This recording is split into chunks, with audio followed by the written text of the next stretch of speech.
Pod. Rugby pod. Hello and welcome back to the Rugby Pod, where our Welsh friends, they're finally smiling and singing because after 644 days, which is 21 long months without a victory, they finally got over the line. Matt Sherratt's boys finally broke the losing streak and they got a win over in Japan. Eddie Jones, come on the journey, mate. You lost to who loses to Wales, Eddie? That's how big a win it was. The fact that we're opening the show talking about Wales's historic win down in Japan. But we've got bigger fish to fry on this show. The Lions, here we go. It is test week, but they look very good at the weekend. Nearly a Ravo's arm against what we thought and we hoped was going to be a much better Australian and New Zealand hybrid invitational. They were garbage. Side, they were garbage. Yeah, they weren't great. They weren't great. But in other news and in good news as well, England secured a 2-0 sweep against the mighty Pumas in Argentina. Who was the last team to have done that, Andrew? Jim Hamilton's Scotland. Let's fact check that, but I think it might have been. But it's not about me. It is all about Ireland pumping Portugal. It's not. But anyway, there was nearly a double Ravo's arm down in Portugal, the poor lads, where Ireland's fifth team gave them an absolute hammering. I don't even know if we're going to talk about it on the show, but we got loads to talk about, haven't we, Andrew? But we are going to talk about Fiji, James. How did they get on? Nah, we're not going to talk about them. So, no, we are going to talk about them. Yes, Scotland didn't have their pants pulled down, but we were well beaten in Suva. Not an easy place to go. Tell the shits that is all I'm saying. Exactly. So settle back, enjoy, and make sure you subscribe on Spotify. This episode is presented by Sky Sports on Now. So the British and Irish Lions are on tour, James. They certainly are, Andrew. And if the millions of Rugby Pod listeners want to watch the action, then Sky Sports is the only place to do it. All 3 test matches and every single minute of the 6 warm-up games, live from the 20th of June to the 2nd of August. And by streaming Sky Sports with Now, they can add or remove memberships whenever they like. Oh, lovely stuff. 18 plus, UK only. Minimum speed 2.5 megabytes per second. Live scheduling may be subject to change and full terms apply.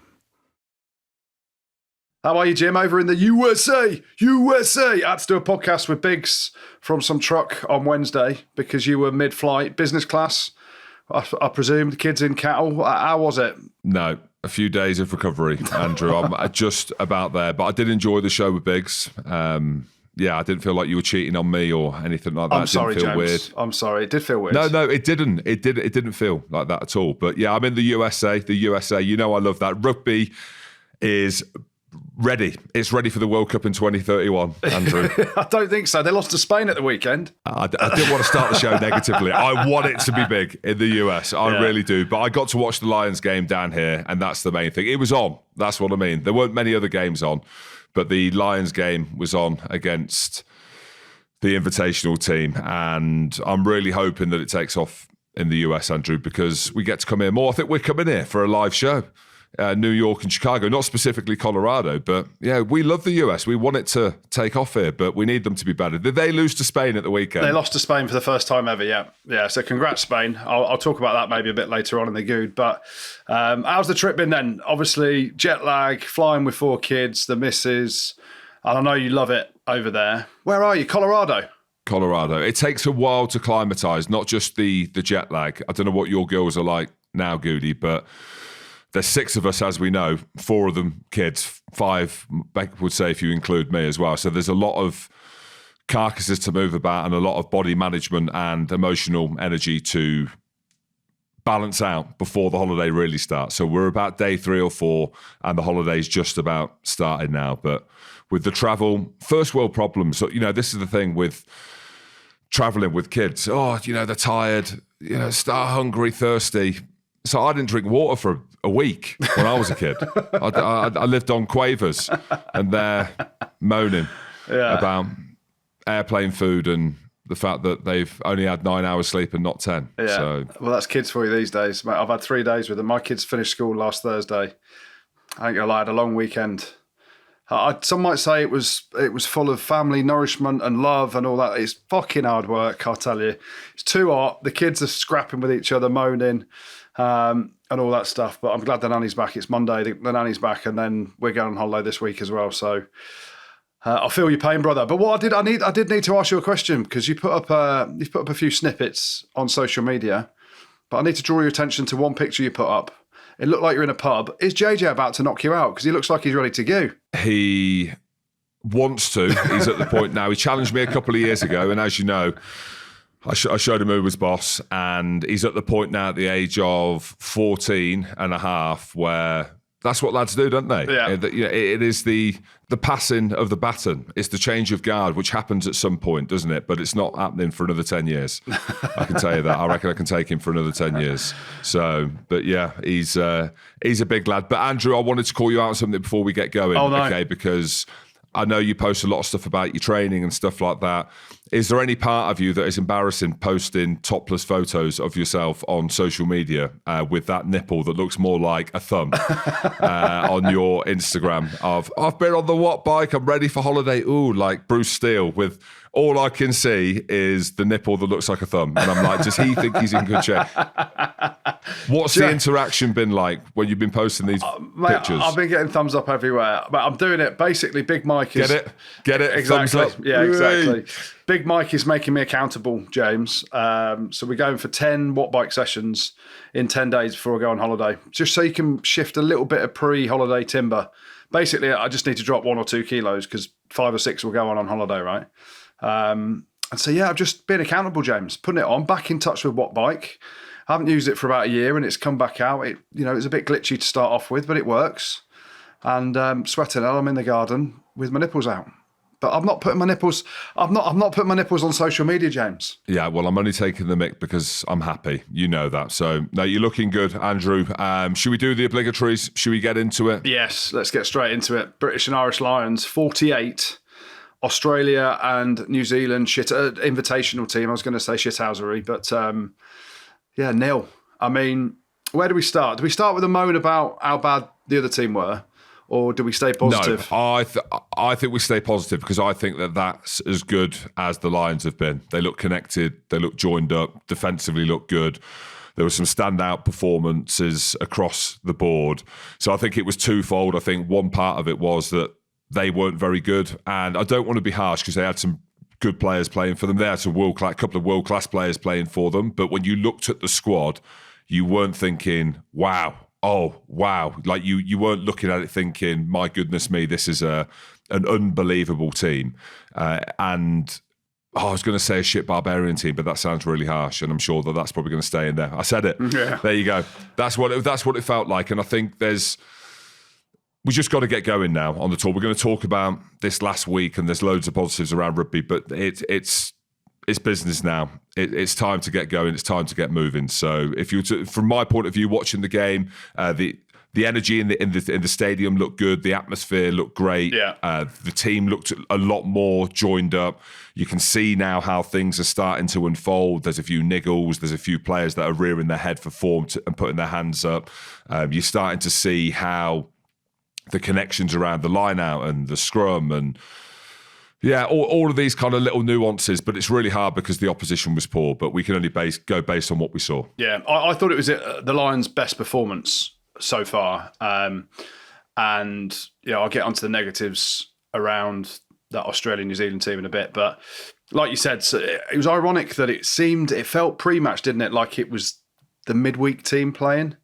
And I mean that respectfully. I know Andy Farrell said everyone's in contention and all that stuff, but it felt like it was more of a midweek team. This isn't a test team, but there's a few lads that kind of played themselves, I think, into contention and selection. Jack Morgan being one.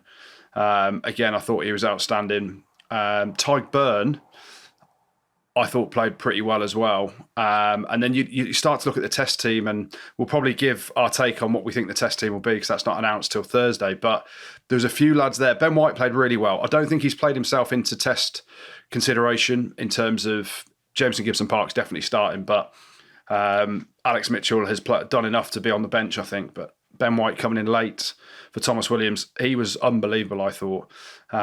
Hugh Jones, obviously, I think he's going to start at 13 because Gary Ringrose is injured, and that was going to be a big debate point. I heard someone else saying that. What did you just say? Hugh Jones, what? Has played himself into the shirt now. Gary Ringrose. No, now Gary Ringrose is injured. Yeah, no. I ain't You'll having never that. know. You'll never know, Jim. Yeah, but this is what I mean. I think that you're taking away just how good Hugh Jones has No, been. I'm not. No, I'm not at all. Hugh Jones is. Yeah, I'm not at all. Like, Hugh Jones has been wicked. Tuipulotu's been wicked. I'm going based on selections and Andy Farrell maybe favouring the Irish boys for Test 1. Yeah. I heard Youngsy talking about, I saw a snippet of him saying about Hugh Jones and how he played well, and with Gary Ringrose being injured, I just think that takes the shine just off how good Hugh Jones has been and how much he probably would have started at 13, in my opinion. I think he's been standout. And big fans of Gary Ringrose, I understand it, but that was the debate coming into the tour, who was going to start 13. It's almost irrelevant, because if it is true around Gary Ringrose that he's not in or fit for the Test team at the weekend, you need to take that bit out of it. Hugh Jones is the best 13 in the squad at the minute, regardless of injury. Now Gary Ringrose is out. Yeah, I agree. Okay, all right then. No, Keep the Irish friends happy. Well, no, it's a toss of a coin, isn't it? Hugh Jones has been unbelievable. One of the best players on tour. And I think the best player on tour has probably been Finn Russell, and Hugh Jones not too far behind, right? Ultimately, I was just going off, it's not what I think. I think I'd happily start Hugh Jones ahead of Gary Ringrose personally, but I'd also happily start Gary Ringrose ahead of Hugh Jones at 13. It's a toss of a coin, but I was going down the route of that's what I think Faz was looking at doing, because of the way he's played Finn Russell at 10, Aki at 12, Ringrose at 13 in that last game against the Brumbies, which looked like the more testy team. And then, for example, throughout this tour, we know Finn Russell's starting at 10, right? Let's be honest. It's been kind of confirmed with his form, but it's what everyone's expected ever since the Lions squad got announced, right? As 10. He hasn't played 10, 12, 13 with Finn Russell, Tuipulotu and Hugh Jones up until this point. So he hasn't tried that combination. And I don't know whether that's because he feels he doesn't need to, because they know each other so well, because they play for Scotland together. But that's where I was going down the selection route of, he's probably going to go Aki, because Finn Russell and Aki have played a lot together. So you said it there. Wasn't it interesting that Ronan O'Gara had his 23 and he had Bundy Aki and a few other people, or experts, journos, whatever you want to call them, have picked Aki at 12? Yeah. I haven't. I haven't either. But I just find that really interesting. I found Ronan O'Gara's 23 quite interesting anyway. But who's going to argue with? Mate, he was dropping boys left, right, and centre, wasn't he? He's dropping Dan Sheehan. He's dropping all sorts of players. But he was talking about the power of the bench. That's why he was dropping players like that to the bench. But it was interesting. Obviously the squad comes out Thursday, but I'm the same as you. Some standard. I thought Ben White was absolutely brilliant. Really, really good. But it is difficult, isn't it? Because the opposition was so poor. Yeah. And you don't want to take the shine off some of the performances of some of the players, but we can only call it with how we've seen. But I thought Ben White looked very, very good. Controlled. Actually, when he came on tour and he got called up for Thomas Williams and he was on the bench and came on for his first game the other week. I can't remember. There's been so many games, I can't remember which game it was. But he looked good when he came on. He was moving well, like quick speed of ball. And I was really impressed with him. Yeah, he was good. I'll tell you who else was good, and he's a mate of yours. And some people have said he has been really good. Some people have said he's been all right. And we convinced you the other day that penalties are a big thing. Ben Earl, again, was ridiculous on Saturday, I thought. His ball carrying, actually handling as well, where he got criticised a little bit the week before when he makes breaks, because he's a powerful unit, right? And he's thrown his hat in the ring to possibly be on the bench. And how that sort of bench breakdown looks for Faz when he's covering different positions. Ben Earl could have done no more on Saturday. He was, I thought, outstanding.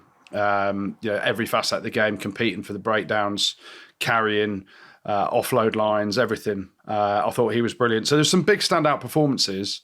And reality, Duhan van der Merwe scores 3, but I think everyone's written him off from the Test side, not because of his finishing ability, because we know he can finish tries, but just defensively. So there were some really good parts from the Lions.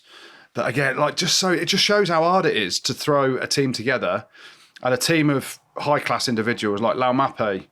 Some of these boys haven't probably played at the top level for a couple of years, but Laumape and Corabetti, Salakai Lotto and a few of the other lads. Salakai Lotto, how is he not in the Aussie squad? I've got no idea. Word, he was going round, absolutely monstering people. And Pete Samu as well. There's some absolute quality operators in that team, but they were a bit of a shambles when it came to defence, when it came to attack, when it came to structures. And I'm going to say it was like they've been on the piss for a few days, lads. And the Lions were jacked up. Some of those boys knew it was their last shot to try and play themselves into a Test match 23. And, Lions fever has kind of grown and performances have got better week on week over the tour, right? And that was our best performance from every facet of the game. Both sides of the ball, kick chase, defence, breakdown, attacking structure, attacking shape. Finish him. Owen Farrell comes on, and when you're comparing it just shows really. So you're comparing, Owen Farrell hasn't played international rugby for 2 years, and he looked to the manner born when he came on, didn't he? Because he's in a He's the best player on the pitch. Yeah, he did. He was, yeah. When he came on for the spell he had, and he was in a coherent team that just knew how they were playing, what they were doing. They were so well connected, and Faz fitted in seamlessly and shone. Whereas some of those Australia and New Zealand combined players, looks like they're world-class players in the teams that they play in, club teams around the world, but they look like they've just met in the changing rooms before the game and said, all right, lads, should we have a game? But going back to Owen Farrell, the reception was interesting, and I'm going to say there was a few boos and loads of cheers, and I'm just going to blame the Aussies. It was the Aussies that were booing. Geez, they're horrible people, aren't they? Because people were saying it was the Lions fans. It ain't the Lions fans booing Owen Farrell as he's coming on. It's those horrible Aussies that are just after a bit of niggle. And he proved points, didn't he? Know. He proved points, came on, put the kick through. I think he had a hand in 3 out of the 5 tries in that second half. And I think he's just answered every question that anyone had around whether he should be on that tour or not in 25 minutes of a performance. There you go, Andrew. And I was reluctant to talk about his credentials as a player because we hadn't seen that for the last 12 months. So when we were talking about Owen Farrell being called up and everything around it, it was all about leadership and bringing in a proven winner and all of these things. I was reluctant to go down the route of, well, you've not only got a proven leader and all of these things, you've got an unbelievable kicker, you've got a lad who can play 10, who can play 12, he distributes, he actually can carry, like we saw that at the weekend. He took a nice short line at 12 and then with the offload as well. You got the versatility of the 10-12, so it can be on the bench as well. So I was reluctant to go down his playing credentials and his qualities that he brings as a player. And then you see at the weekend, it's like, well, there you go. Forget the leadership stuff. Okay, right, that's a given now. He's in there, he's in and around the team. He just looked comfortable. And like you said, he answered any questions of anyone talking about the kind of quality that he would bring as a player and in being Andy's son and all of these things and these kind of crazy things that were getting thrown around. He, for me now, has probably played himself onto the bench. Farrell? Yeah, I think so. Literally off the 25 minutes of what he did. I was like, he looked so... It came on, and I know that, look, and it's really hard again because it's also, I'm contradicting myself, to judge a player on that game because they were winning so comfortably. Yep. But we saw at the start of the tour, we saw the game against Argentina, and we saw the warm-up games. It took the very best players a little bit of time to get going for balls to stick, and your catch pass and your timing, like the aerial compete and all of these things. It takes time. He hasn't played, and he's come on, and he was on the line. He was making the right decisions on the ball, whether to kick, whether to pass, and the ball was bouncing up like the Henry Pollock try. Nothing was on. He turned like a nothing play into a try, and off the back of a brilliant kick. Yeah, but Pollock makes it. Pollock makes it with the chase, mate. He does, yeah, but he's got to be in and around that position with an Owen Farrell who understands what he's doing. Yeah. In order to do it. So do you know what I mean? Like the combination of a Farrell and a Pollock, like they've not played together, and that's what I mean. The quality of someone like Owen Farrell to come and do what he did was brilliant. It was class. I don't know whether he gets on the bench this weekend because, interestingly, he comes on with Marcus Smith, doesn't he, or in around a similar time. and Marcus Smith takes over all the kicking duties. So Marcus Smith is kicking to touch. Marcus Smith is kicking at goal. Which, I know you can't question Faz's kicking, I'm not saying that, but it was just an interesting dynamic around. And the bench, I expect Andy Farrell to go a 5-3 bench. We see a lot of these 6-2s or 7-1s if you're Razzie, or 8-0s if you want to be Razzie at some point. But I think he'll go a 5-3, and then you've got to decipher who covers what position, right, on a bench. So you've got to have a scrum half on there, so that's Alex Mitchell. And then it's around a 10 cover, a centre cover, a wing cover, a fullback cover. Like, how do you decipher who covers what? And that's where I think Finn Smith misses out because he just covers 10. And then it's probably a shootout between Marcus Smith and Owen Farrell to cover 10. Obviously, Marcus covers 15, but then if you go Marcus Smith, you can go Bundy Aki because you've got 10, 15 winger covered because Hugo Keenan or Blair Kinghorn, if he's fit, whoever plays at fullback can move to wing. But I don't think you can probably have Marcus Smith and Owen Farrell on the bench covering 10, 12, 15 because you haven't really got. I don't know. It's hard, but it's hard. Like, how hard is this? How hard's the selection going to be this week? Yeah, well, it is. But I think with the kicking thing with Owen, I think there'll be a couple of reasons behind that. I don't think he's kicked a huge amount with his injury that he had with his pelvis and stuff. So maybe they're giving him another week of recovery from that. I'm not too sure. But as you'll know better than anyone, right? You need to be kicking in games. So for him to come on and kick the winning penalty from the edge or the winning 2-pointer if the Lions score in the 81st minute and they're a point down. But Owen Farrell could do it, right? That's the thing.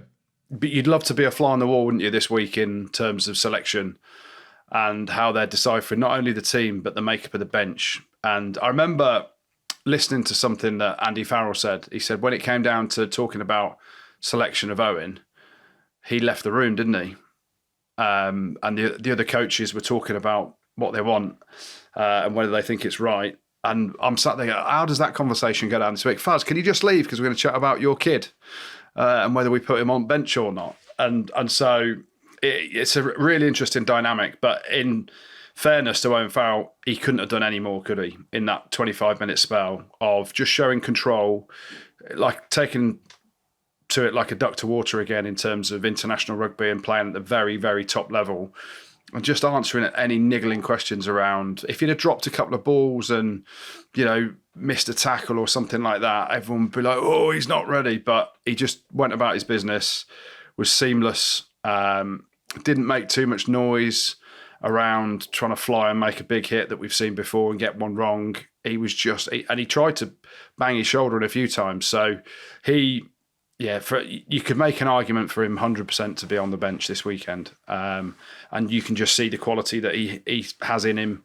And I don't think you can ever argue with that quality. It's more been about temperament stuff, but he's, undeniably a world-class talent that I'm pretty sure will feature at some point in this test series. My mind doesn't ever really think about the bench, and I should have done because I was on the bench at the back end of my career quite a lot.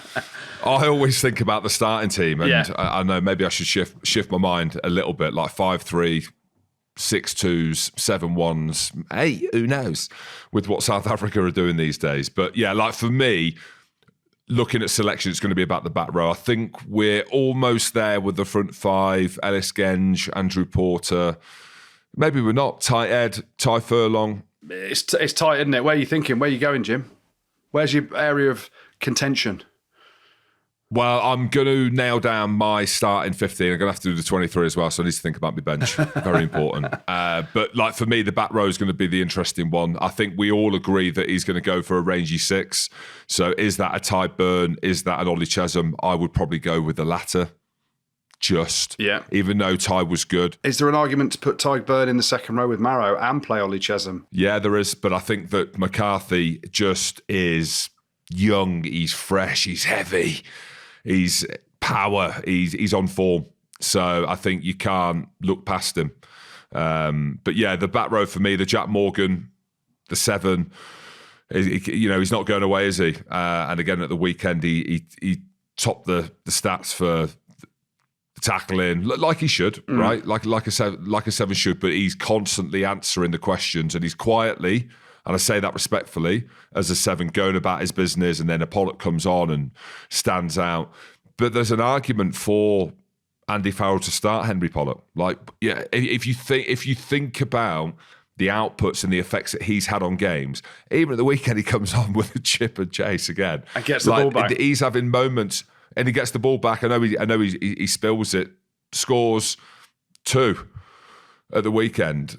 It's just everything he does, everything he's involved in, everything he touches. So there's an argument to start Henry Pollock. Just some stats on Ben Earl, who I mentioned before. You know, over the tour, some might say he's performed really well. Some might say a few silly penalties, but he's had the most carries on tour, the most defenders beaten, and the most post-contact meters. So Ben Earl has put his hat in the ring as well. How hard is the back row? You've got Curry. You've not even mentioned Curry either, or Van der Fleer.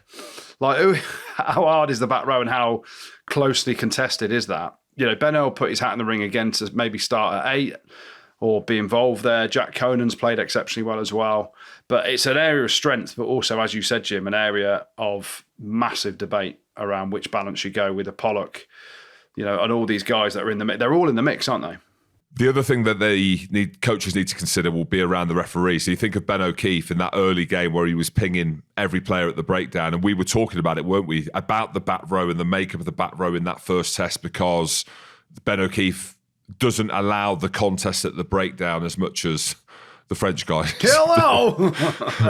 Just absolute chaos. And that's one thing that's been a frustration is the referee and the differences in each game, which we're going to get across the test matches. And that's something that they're going to need to manage. But if you're thinking an out-and-out poacher, which is who? I don't know. All the sevens are pretty similar, aren't they? They're more than just poachers. Yeah. But maybe that has a consideration of Ben O'Keefe being referee, and that you actually want more of a, very superficial here, more of a counter-rucker, or more of someone that is a bit more kind of pushy and pulley around the breakdown and is a bit more of a nose. And someone like that could be a Henry Pollock again, as opposed to like a Ben Earl who goes harder at ball.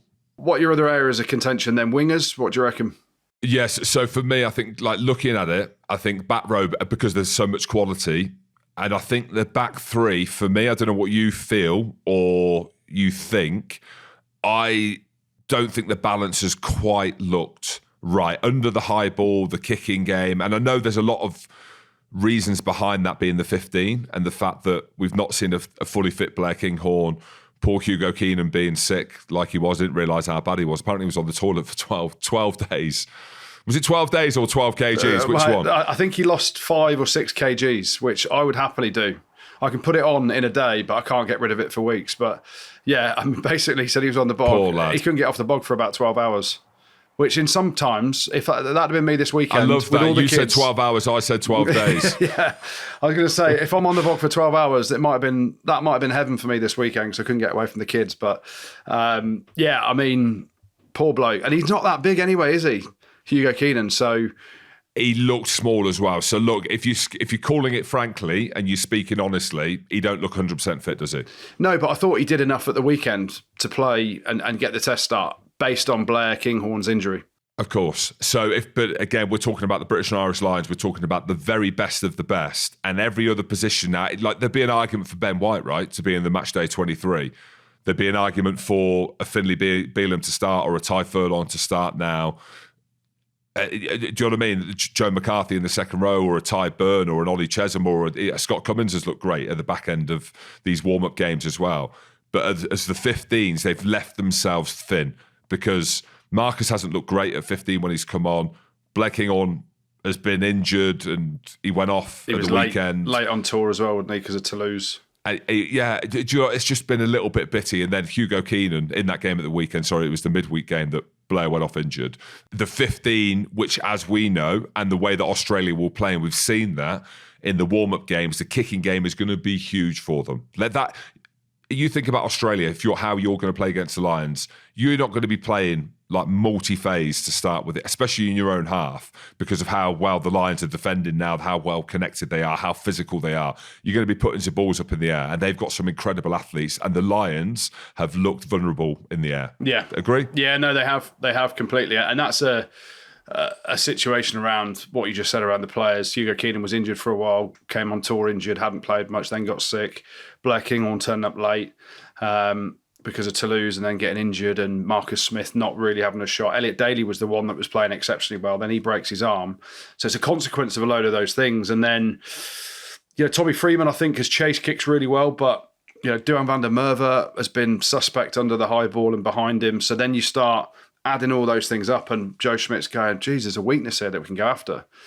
And it's an integral part of the game, right? That middle of the pitch kicking battle where it's kick to compete, the way the laws are written now around the chasing team gets freedom and can't be blocked access on the way there. All they've got to do is get up and get their hand in and slap it back. And then it's the bits and pieces, the crumbs of how you gain field position off the back of it. So it's a crucial part of the game that the Lions haven't necessarily excelled in the first part of the tour. But Jameson Gibson Park's kicking game is going to be crucial. Whoever's at 9 for the Aussies.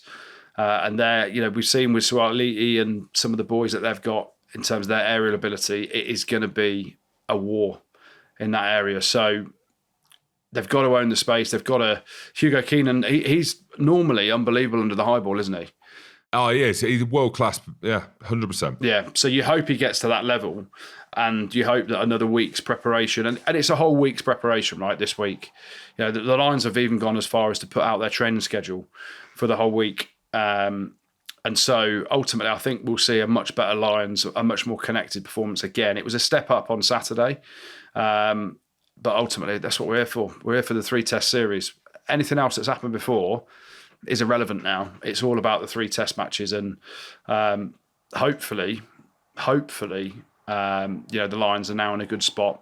They've had a few. What about the geographical lines being called up, Jim? You weren't happy with that a few years ago when it was the Welsh lads. What about the Scottish lads now? Oh, I'm happy this time. There you go. He's changed. He's changed. Oh, yeah, look, you've asked the question, or you've made the statement. There's still a part of me where I was like, come on. Well, apart from Darcy Graham, who there's an argument to say that he should have been there from the start, and he wasn't. And what I couldn't work out was because Scotland announced it, and you've seen where Jamie George got called up, right? For example, you saw him in the Lions jersey, the official Lions jersey. I know he would have had that done, but see when Darcy, Ewan Ashman, and Rory Sutherland got called up, they were holding the jersey. So the announcement was a little bit like, are they fully in the squad? Are they there to train? Are they British and Irish Lions completely? I still... So are they part of the squad now for the rest of the tour? Yeah, I mean, they've definitely been brought in because there's a midweek game after the first test, isn't there? Another combined team, the Australia and Pacific Islands combined team on the Tuesday or the Wednesday. I can't remember what day it is. But that's like, you're looking at numbers now, and I was, when I was writing down my match day 23 for the first test, there isn't actually that many extra players knocking around that aren't going to be there in terms of the match day 23. So you look at the backs. You can say Duhan van der Merwe probably isn't going to be involved, and I feel harsh saying it, but it is what it is. You've got a spare scrum half who's not going to be in the match day 23. You've probably, and I hate saying this as well, you've probably got Finn Smith. He's a great player, but is he going to get onto the bench? Probably not now because of the balance of who you need to cover. And then centres-wise, Ringrose is injured. So you're not going to risk anyone that's going to back-to-back a test match, are you? So, you need bodies. So there isn't that many players. Maybe it's just a consequence of not taking a mega massive squad at the start, right?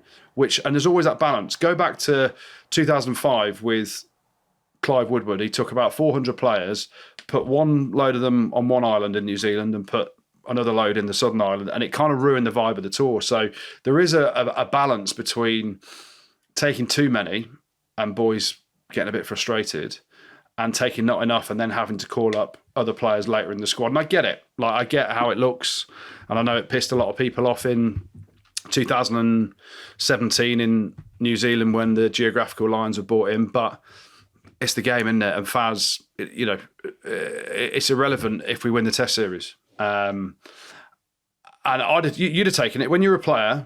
You'd have taken it, right? However, you get there. Well, maybe it's because it didn't. Maybe because it didn't happen. That's why I feel a little bit like that. But as well, of course you would have taken it, Andrew. Yeah. And I think that's why the geographical thing is the thing I don't agree with, just because someone's closer. But Andy Farrell knows that. Look, he's been there, he's done it. But I'm just unsure with these Scottish lads that have been called up, because it says provide cover for the Pacifica game specifically. The announcement was a little bit looser, and I was like, well, are they? Aren't they? But in their opinion, if they get to wear the red jersey, they're a Lion. So what do you reckon? Should we predict our Lions starting 15? And we could even go as far as the bench, Jim, if you want. Oh, go on. You want to do it? Let's go. You go forwards and I'll make some comments as you pick the forwards, and I'll pick the backs and you make some comments. Shall we go with what we want or what we think Andy Farrell will do? I think we've got to do with what Andy Farrell will do, because then that way we're held accountable. Yeah. Because it's easy to say, right, I'm going to pick all the Scottish lads and, oh, well, it's Andy, it's his choice. I'll go with what I think Andy Farrell will do. Yeah. Andrew Porter. Really? Yeah. I think he'll go with Andrew Porter. I think Genji brings a little bit more power off the bench. Yeah, I hear that, actually. Yeah. Yeah, I think, I mean, look, it is a 50-50, but let's just work through it. So Andrew Porter at 1, Dan Sheehan at 2, and I think he'll go Finlay Bealham at 3. You think he'll start Finlay Bealham? I don't think Tiggs Furlong's as fit as he maybe wants him to be. Yeah. But if he's got 50 in him, which I don't think you should say these days. Props only need to play 50. I know. Okay, I'm going to go Gen, Sheehan and Tig Furlong as your front row. Into the second row, James. All right. What you picked? Well, Marrow as captain and Joe McCarthy. I agree. It's a big shout. It's a good shout. McCarthy certainly deserves it on form. But I've gone Marrow and Tig Byrne in the second row. A little bit of a difference, but... Alrighty. There we go. Back row, James. Ollie Chesham. Agree. Tom Curry. Really? And Jack Conan. Yeah. It is a toss-up. I've gone back and forth on it. I really have. I wanted to say Jack Morgan. I just got a feeling he's going to go with Tom Curry. Yeah. Even though Tom hasn't been as standout as Jack Morgan. I'm going back row, Ollie Chesham at 6. I'm going Jack Morgan at 7. And I'm going Jack Conan at 8. So we're not too far apart. Not too far apart there. Okay, let's go to the backs then. Scrum half and fly half pick themselves. Obviously, Jamison, Gibson Park and Finn Russell at 9 and 10. Disagree, agree, Jim? Agree, 100%. In the centres, okay, I think he'll go Aki and Hugh Jones, but I would go with Tuipulotu and Hugh Jones. I think he goes with Tuipulotu and Hugh Jones. I don't know how he doesn't. Wingers then, Jim. I have gone for James Lowe. I think his left foot's crucial, and his ability to get through tackles. He can't finish a try at the minute because he couldn't the other night, but he'll get better at that. And then I'm going to go Tommy Freeman. I think Tommy, his aerial ability. Mac Hanson's very close, but I just think everything that Tommy does off the ball as well, in terms of chasing kicks, making big differences. He's a big lump. I think Tommy Freeman gets the shout on the wings with James Lowe. I would pick Mac instead of, and I genuinely think instead of Tommy Freeman. If you were to go based on the tour, right, Mac Hanson's been better than Tommy Freeman. He has. Really? I'd say so. Less errors. And look, Tommy Freeman's been in the line of fire, so a lot of the high balls that he's been going up for, they've been very hard kicks and contestable kicks. But for me, there's nothing in it. It's hard. I think Andy Farrell, this will be his hardest conversation because he loves Mac. I think he'll go with Tommy Freeman. I think he knows what Mac can do off the bench as well, because we've seen that on tour. So when Mac's come on, he's made a big difference when he's come on, which is not something you would normally say, right? When you talk about bench players, you would never normally be like, a winger comes on, oh my God, he was unbelievable when he came on. It's not, when you talk about bench players, it's normally the effect of the front row or in and around the back row, like these things. Do you know what I mean? Or a 10, 12 that comes on and controls the game. But Mac has made a difference when he's come off the bench and has done some brilliant things. So I could see Matt being on the bench. So I think I'll go for the same back three as you. That's what I think Andy Farrell will pick. Yeah, and then Hugo Keenan at fullback as well. I would start Blair King on, but I just can't see how he can start with his bad knee unless there's a miracle, because he didn't. It felt like medials, didn't it? Yeah, and it'll be good to see Hugo Keenan having had a week of prepping and back to his healthy best again, because he's a world-class player. Yeah, 100%. 100%. There you go, Jim. Should we do the bench as well? Do you want to do the bench? Yeah, and I'm agreeing with you. I think he'll go 5-3. Yeah. As well. So I'll go with the forwards and I'll flip the front row from what I think he'll go with. So I think Genji will be on the bench with Kelleher. Yeah.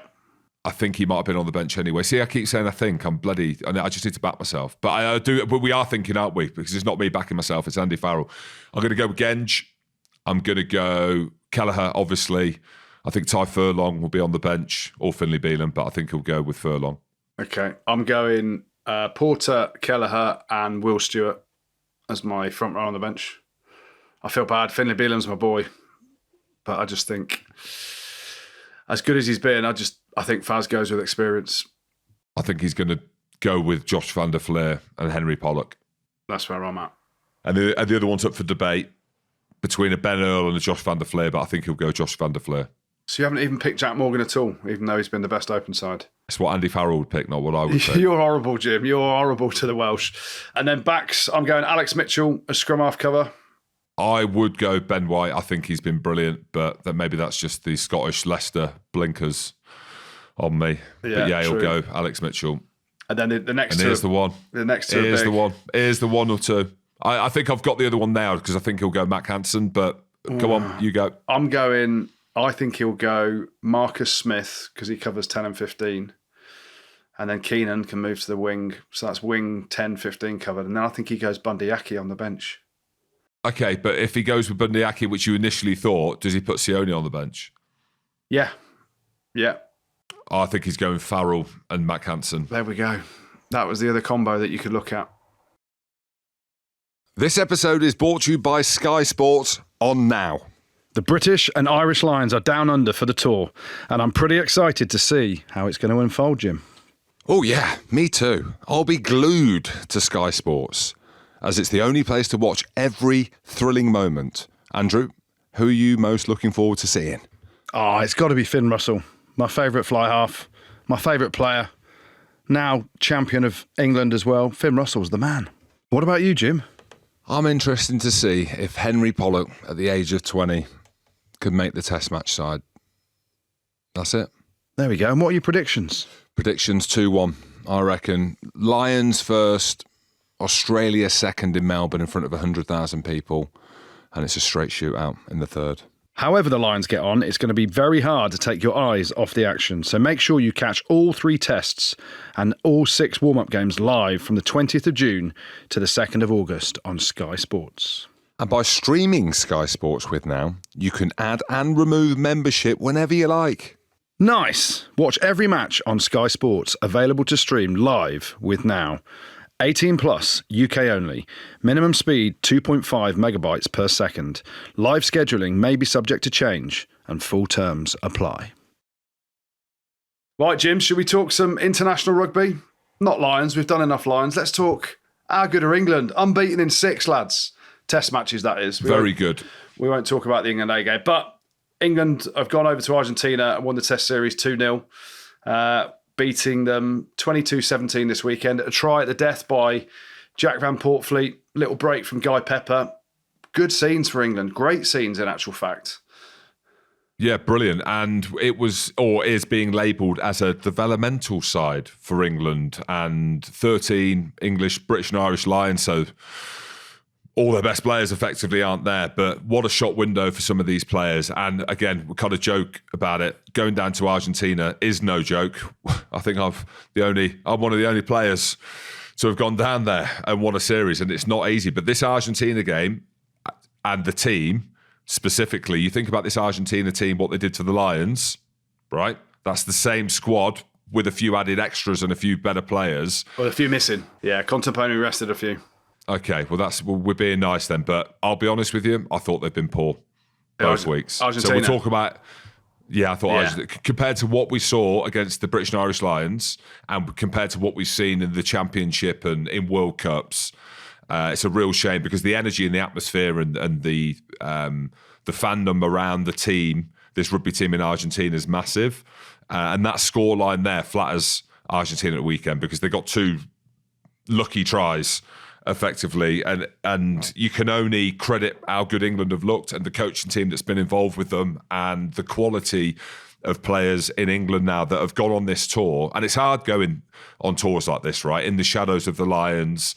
But some of the players that have played for England over the last couple of weeks have been brilliant. Yeah, they have. It's interesting, you know, Lee Blackett, and I bang on about Lee Blackett a lot. The impact that he's had at Bath, the impact he's had on Finn Russell, possibly one of the best fly-offs in the world at the minute, if not the best. And Finn has kind of talked about how he understands that you don't always have to play. There's a balance to it. But the attacking intent, I watched the game on Saturday night and the energy that England attacked with. And you're right, Jim, 22-17 doesn't do it justice at all because most of that second half, England were camped in Argentina's half and in their 22.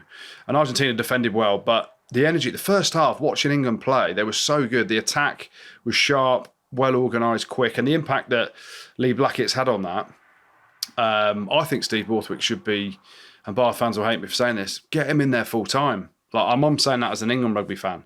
Lee Blackett, for years now, has been one of the most forward-thinking coaches from an attack perspective.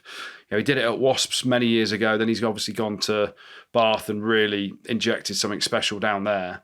Hell of a story. Yeah, it's a great story. He was Rotherham head coach, the youngest ever head coach or DOR at Rotherham back in the day when didn't have a pot to fucking piss in. But he then came to Wasps and he had some great players to work with, but he changed Wasps for the better in terms of attacking rugby. Ironically, it's probably because I left Wasps and I basically said, let's kick and chase it, lads. And then Lee Blackett comes in and he's like, let's play with the ball. I've got Cipriani, I've got Wooly LaRue, I've got Curtly Beale, I've got Charles Piatow, and I've got some unbelievable players, Dan Robson. And like his attacking intent and his detail and his understanding of the game and decoy lines and options at the line has been brilliant. And some of the lads that have come through, Seb Atkinson at 12, Bromsgrove schoolboy, you know, I think he's, you know, first cap last week, second cap this week, really good for Gloucester all year. He was outstanding. Tom Willis again, silly good as a ball player, number 8, carrying, getting over the gain line. Tom Roebuck as well has nailed that wing position. He was wicked. Yeah. Like we've been fans of him for a while now, watching him at Sale and the little bits he's had with England. But he was unbelievable. Well, his skill set marries up to international rugby, and sometimes you question whether or not that can happen. So you think about specifically his aerial ability and his physicality, and clearly his reading of the game. And we saw that at the weekend.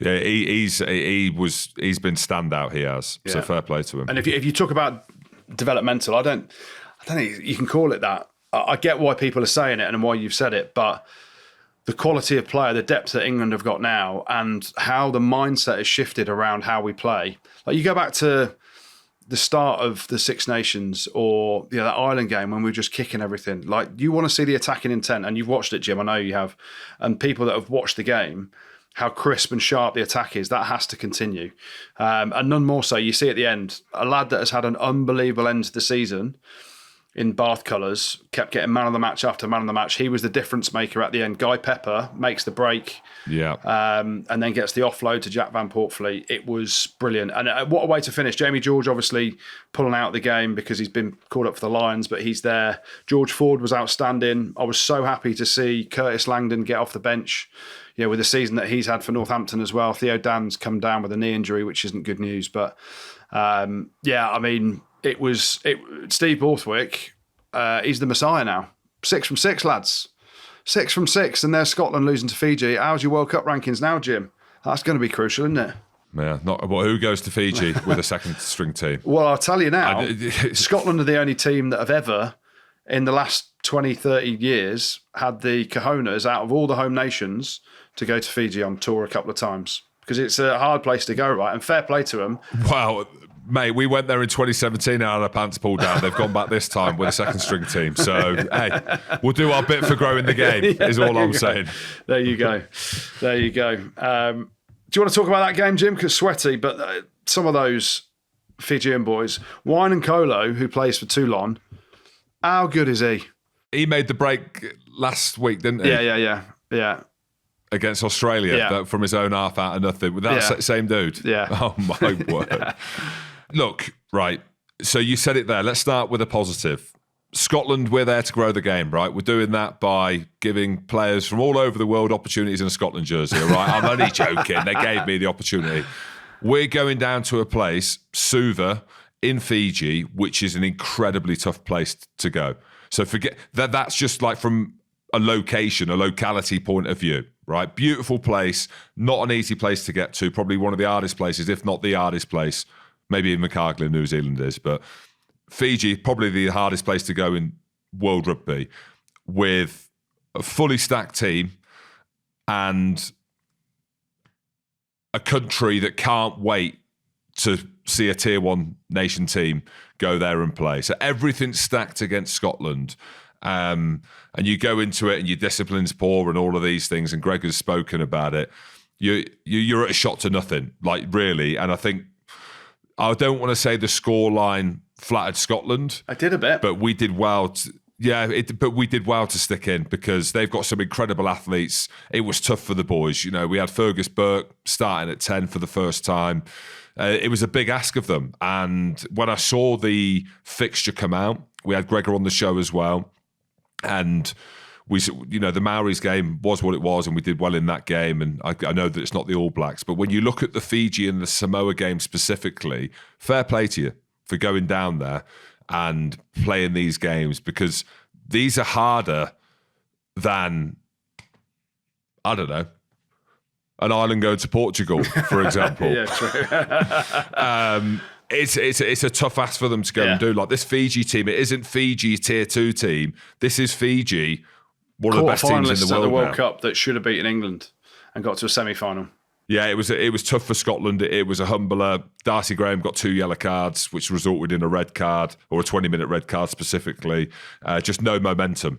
And with the power of Fiji and with the athletes that they've got, the fact that they're at home, you're at a shot to nothing. And yeah, hopefully it doesn't have a really bad effect on our world rankings when the World Cup draw gets done. But we've dropped to 8th now in the world. So we've got a lot of work to do. And this Samoa game at the weekend is a must-win game for us. With the Shags, and you've lost a few more as well, right? There we go. They don't do it easy, Scotland, do they? Like, and we had Gregor, as you said, we had Gregor on, but it's a crucial period when it comes to, I think it's post-November Autumn Internationals, isn't it, when they do the draw, and it's relative to those rankings then. So it puts pressure on every game.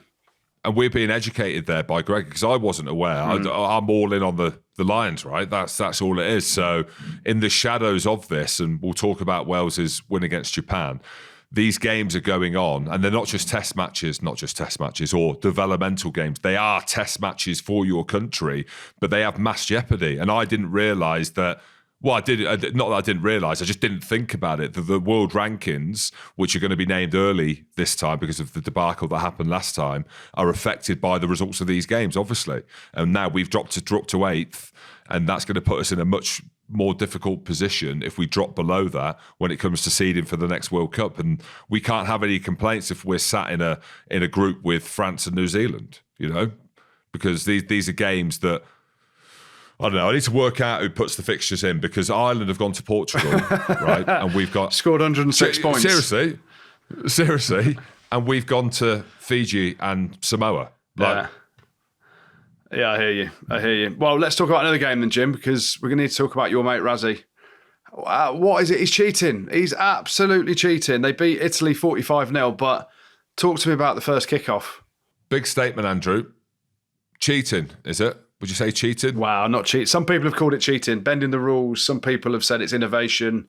Breaking the law. Yeah. In reality, the first kickoff should have been a penalty against them. And I've chatted to my mate No, they were just. I've chatted to my mate. I've chatted to my mate Bracey, and he said hindsight should have penalised them for doing that. But It is innovation. They just basically wanted a scrum. Where do you sit with it? Innovation? Because I know Scott Robertson's come out and said we want innovation, but I need to talk to World Rugby about what that looks like. Where do you sit with His it all? interview was funny. Yeah. You get these old fart journos like, the laws of the game, the integrity. You know. And actually, Scott Robertson said it best. Our game is there for innovation. And it's great that we have all these nuances, right, that we can do different things and we can manipulate. And we've seen Italy did it before. If you remember in the Six Nations where there was no ruck and James Haskell and Dylan Hartley were getting themselves. It is the Fox. We don't know. No one knew what was going on. And there are these things where there's still parts of the game where I don't know what's going on. And when you're watching that at the weekend, and not the one specifically from the kickoff where the player was in front of the kicker, so they got a scrum and they wanted to insert their dominance on the scrum, but more specifically, the line-outs mid-game from the scrum half past, and then they throw up a line-out pod and there's a driving maul. Like, one, it looks a little bit silly, but they're doing it. They know it looks a little bit silly, but it worked. They scored off the back of it. Malcolm Mark scored a try, and I suppose it's for World Rugby, if they've got the right people there to do it. What are you saying? To try and sort it out. But Rassi has always tried these innovative things, hasn't he? We've seen he was the first to do the 7-1 bench. He'll probably be the first to do the 8-man bench. And he tries different things. And the one part of it is you feel sorry for Italy because they've done it against Italy and they've given them an absolute spanking off the back of it by beating them 45-0 with 14 men for most of the game. But why not? It's a talking point. It's building virality online. It's building conversation. But it'll be interesting to see what World Rugby do now and look at that and how the referees are asked to interpret it. I can tell you now, if they try the kick-off one again, that'll be a straight penalty because the refs will be briefed on that because it was obviously deliberately in front of the kicker, not accidentally. Therefore, you have bent the rules and that is a penalty against you. Right, heads up for anyone who's watching the Lions this weekend. This is class, Andrew. It certainly is. If you download and scan the Mixer app with any purchase during the first Lions test or at any participating venue, you'll also be in with a shot of winning a VIP watch-along experience with 3 of your mates and the GOAT. Oh, my word. The Lions legend, Lawrence Bruno Nero Delalio. Can you imagine sitting in a boozer watching the Lions game with Lowell? I mean, it's going to be a long day because you're starting in the morning early and Lowell will carry on his back throughout the night as well. He's good for it. He is good for it. But you're going to be getting free drinks, food, and watch the game with a living legend in a sports bar and grill in Marylebone. That's your neck of the woods, is it? Yeah, it's not far from me. Not far from me, but I'm on holiday, so I won't be there. But you can give the Mixer app a download to find out which local boozer is showing the Lions, and you can book private tables on there too. So get involved and we'll pick the winner early next week. Get scanning, get booking, get involved with the comp, and you could be on an all-day session with the one and only, the great, the legendary Lawrence Delalio. You might need an excuse. Bet we're coming home. Bet we're going home. Bet we're leaving. No, you're leaving, Jim. You're leaving. Leave them there. Yeah, leave them there. I'm coming back. Yeah, fuck it. I'm going as well. Right, let's quickly summarise the other 3 games. Where do you want to go? Do you want to go to the double Ravo's arm, or do we talk about...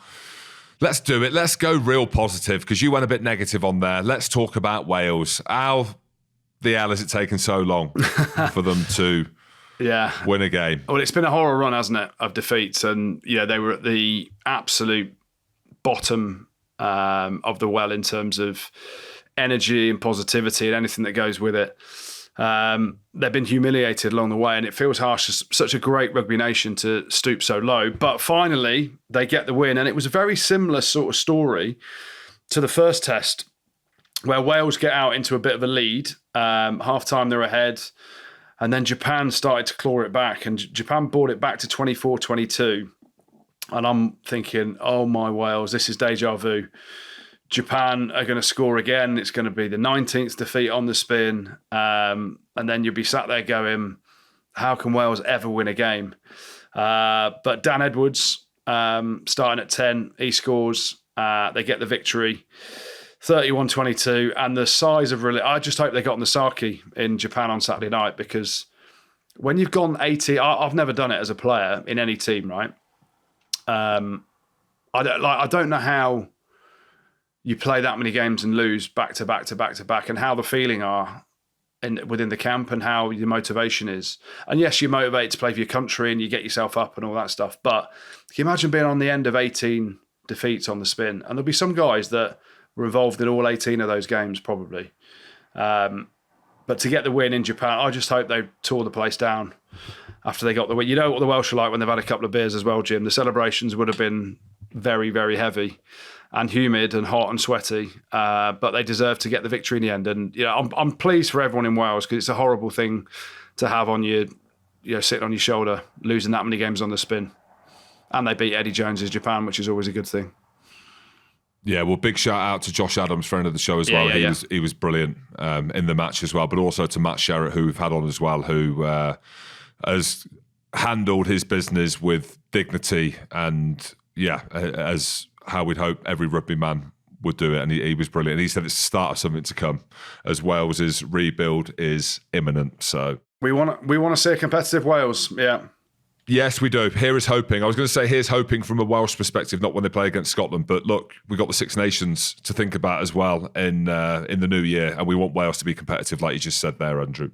I tell you who wasn't competitive. Go on. Scotland. Portugal. Oh, yeah. Portugal.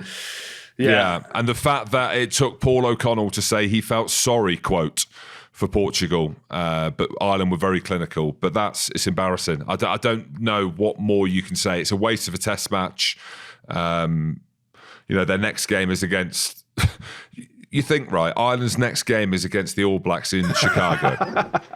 Some difference, eh?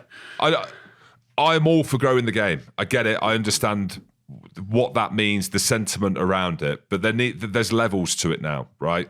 And the fact that Portugal at home have scored 7 points, fair play to you. You've had 106 points put on you by, let's be honest, an Ireland third team. Second, third string team. Yeah. I suppose it's one of those things where you go back to the World Cup in 23 and how good Portugal were at the World Cup. And you remember they beat Fiji, didn't they, in the World Cup? And the scenes when they all got back to flying back to Portugal, the scenes at the airport, we were like, of course, they need more. That was 2 years ago. Yeah, but this is the thing. So off the back of it, you kind of make these fixtures 2 years ahead of yourself. So Ireland have thought, do you know what? Let's give them an opportunity. I understand the sentiment, Goode, right? I get it, right? So the Fiji game was amazing. You remember 24 points to 23, very close game, 1 point in it. But looking at the scoreline there, that's dangerous. Okay, so what more can you say? I hear you. Ranked 18th in the world. What, Scotland? 8th. They're not that far behind, mate.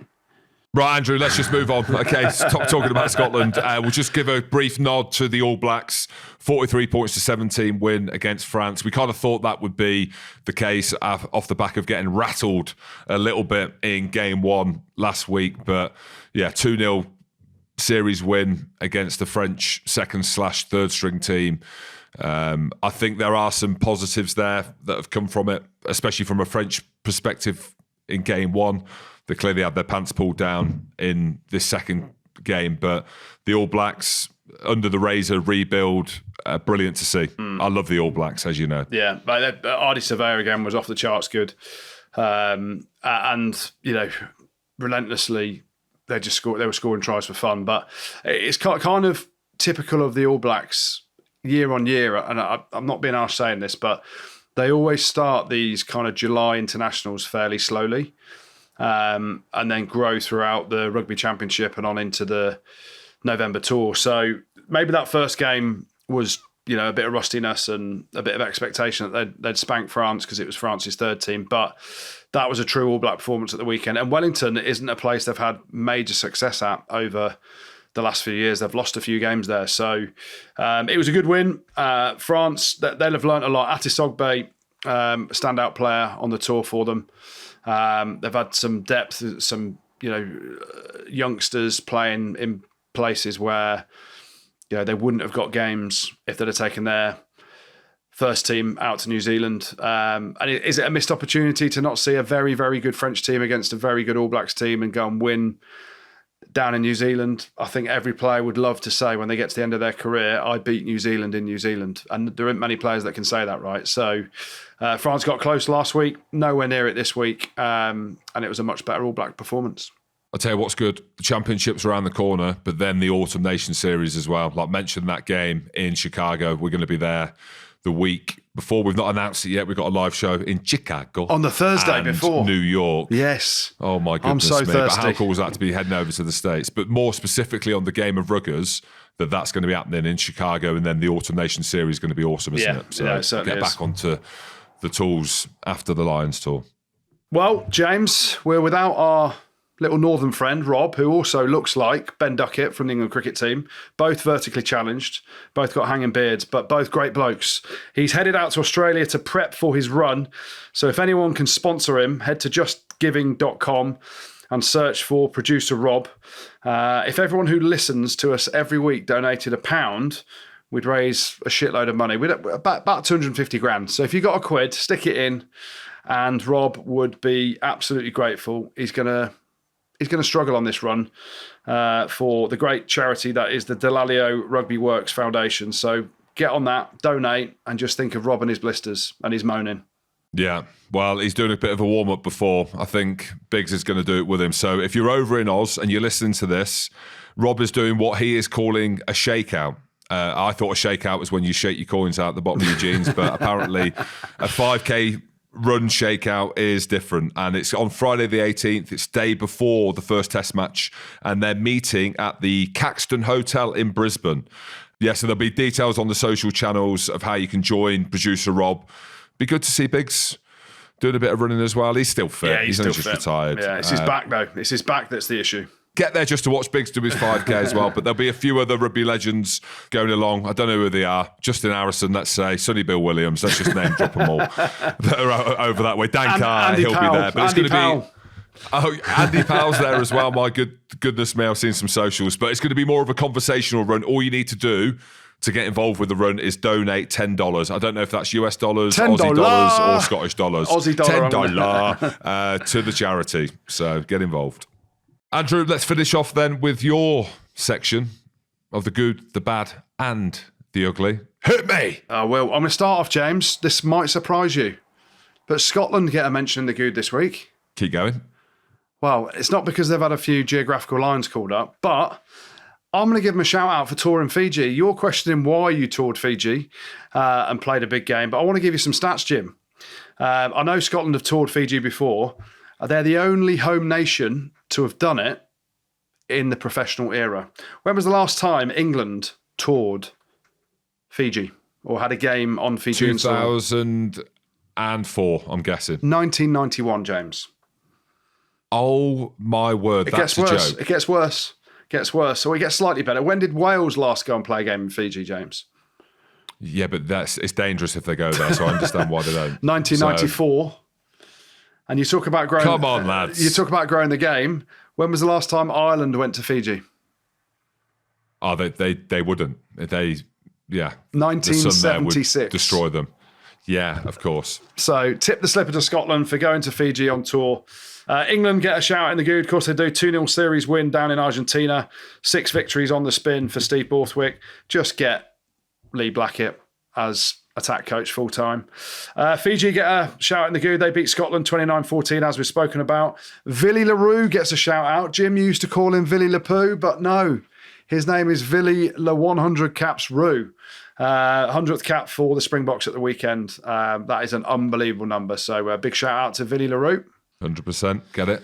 See what I've done there? Yeah, I do, yeah. Spain get a shout out in the Goode this week. They beat the USA for the first time ever, 31 points to 20 at the American Legion Memorial Stadium.